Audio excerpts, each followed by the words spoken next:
सोहम commerce classes और आज हम पढ़ने जा रहे हैं क्लास 10th का चैप्टर नंबर 8 जिसका नाम है राष्ट्रवाद और यूरोपवाद का उदय। तो इस चैप्टर्स के माध्यम से हम इसके जो 2 नंबर के क्वेश्चंस हैं उन्हें कवर अप करेंगे। तो स्टार्ट करते चलिए। पहला क्वेश्चन आता है रूढ़िवाद से क्या है।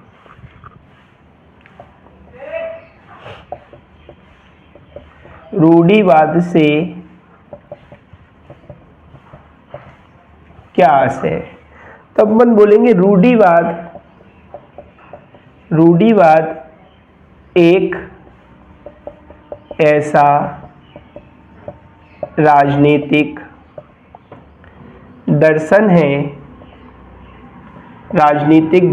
है जो परंपरा के तेज विकास पर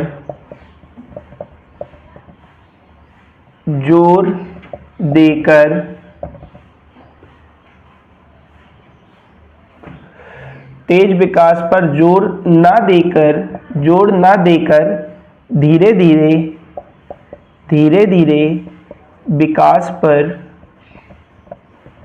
बल देता है। ये पहला क्वेश्चन हो गया।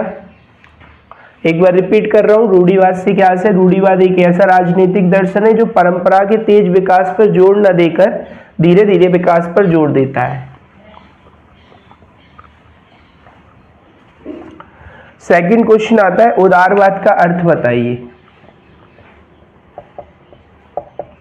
उदारवाद का अर्थ बताइए। तो उत्तर में अपन लिखेंगे उदारवाद एक ऐसी तकनीक है जिसमें एक देश दूसरे देश के सीमा शुल्कों में कमी करना तथा विदेशी व्यापार को प्रोत्साहित करना, लाइसेंस प्रक्रिया को सरल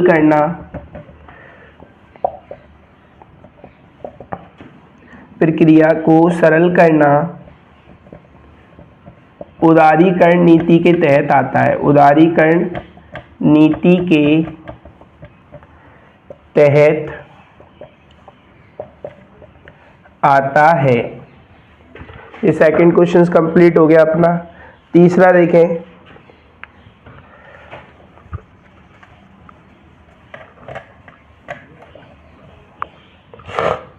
निरंकुशवाद से क्या है। तीसरे क्वेश्चन में है निरंकुशवाद से क्या आशय है। उत्तर में अपन लिखेंगे निरंकुशवाद एक ऐसी शासन व्यवस्था है। निरंकुशवाद एक ऐसी शासन व्यवस्था है। निरंकुशवाद एक ऐसी शासन व्यवस्था है जिसकी सत्ता पर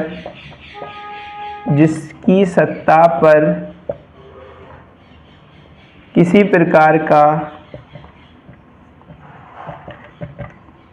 कोई नियंत्रण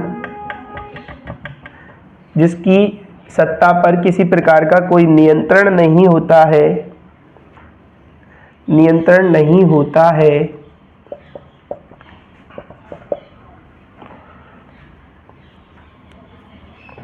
ऐसी सरकारों को निरंकुश सरकार कहते हैं। ऐसी सरकार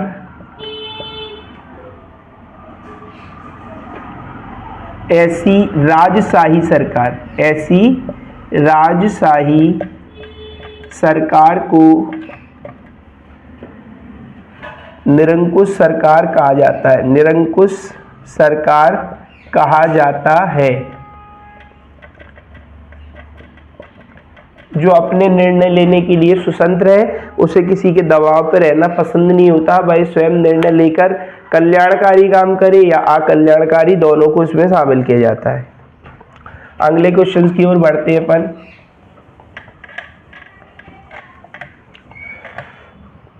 फ्रेडरिक सरायु कौन था? चौथे नंबर का क्वेश्चन है जी। फ्रेडरिक सरायु कौन था? तो अपन लिखेंगे उत्तर में फ्रेडरिक सरायु एक फ्रांसीसी कलाकार था। फ्रेडरिक सरायु एक फ्रांसी कलाकार था जिसने सन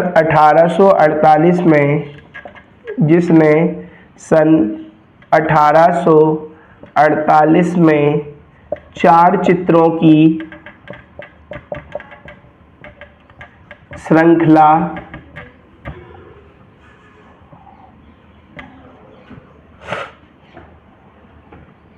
श्रृंखला बनाई थी।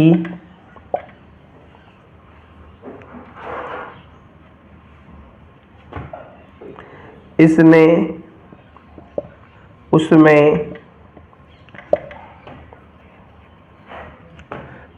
एक संसार रचा था। अगला क्वेश्चन आता है,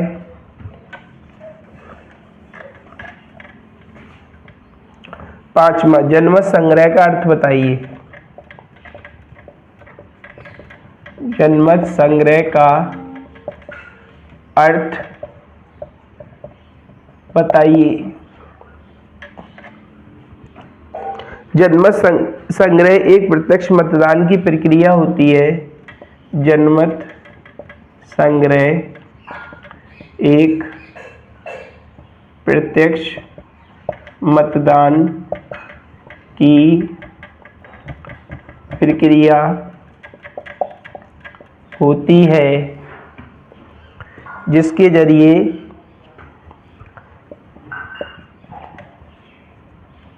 जिसके आधार पर वहाँ के नागरिक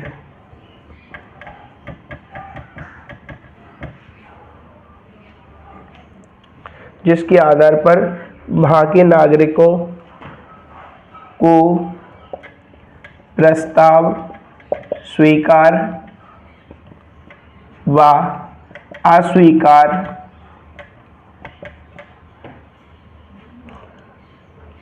अस्वीकार करने के लिए पूछा जाता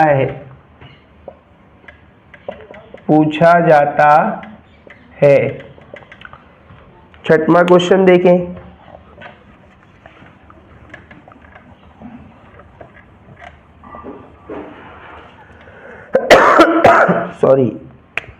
छठवां, जर्मन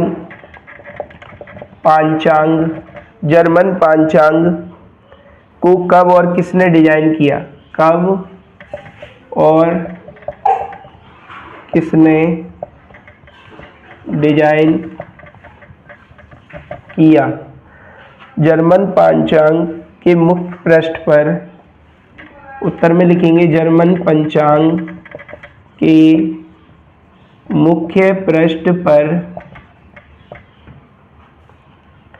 1798 में पत्रकार एंड्रियास रेवमोन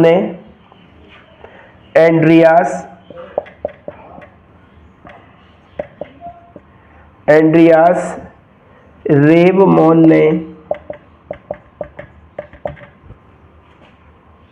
डिजाइन किया।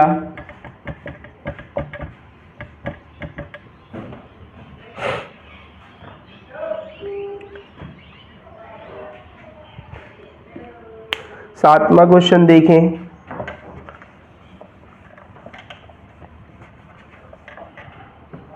अठारह सौ चार की नागरिक संहिता क्या थी?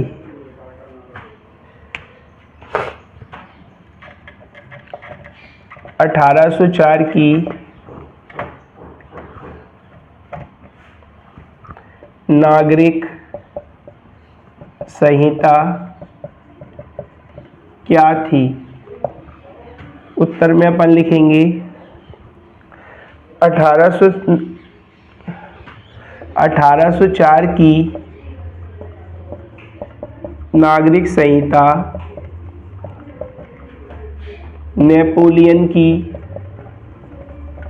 नेपोलियन की संहिता थी,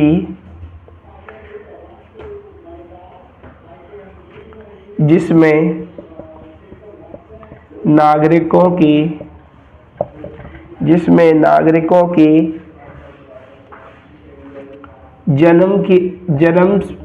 जन्म पर आधारित विशेष अधिकारों को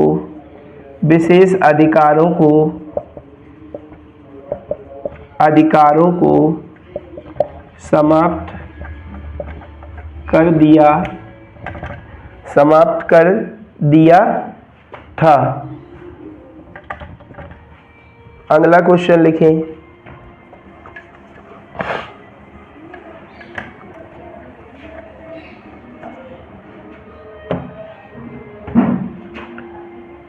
जॉल बेराइन क्या था? इसका क्या उद्देश्य था?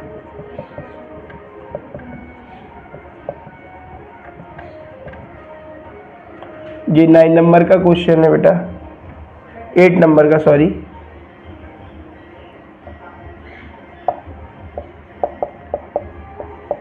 जॉल बेराइन एक शुल्क संघ स्थापित किया। जॉल बेराइन ने एक शुल्क संघ स्थापित किया। जिसमें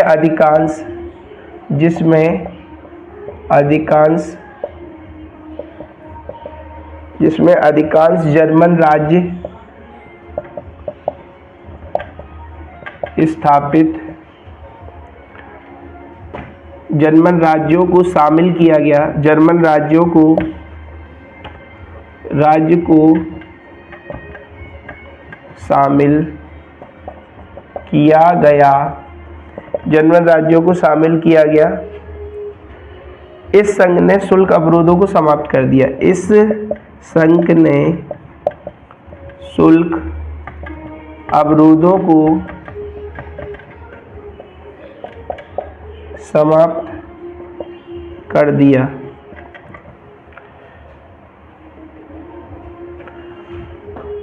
इसी के साथ ये 8 चैप्टर को हमने आज कंप्लीट किया। इस वीडियो में आपको जो बात अच्छी लगी हो तो प्लीज़ उसे शेयर करें, सब्सक्राइब करें, लाइक करें।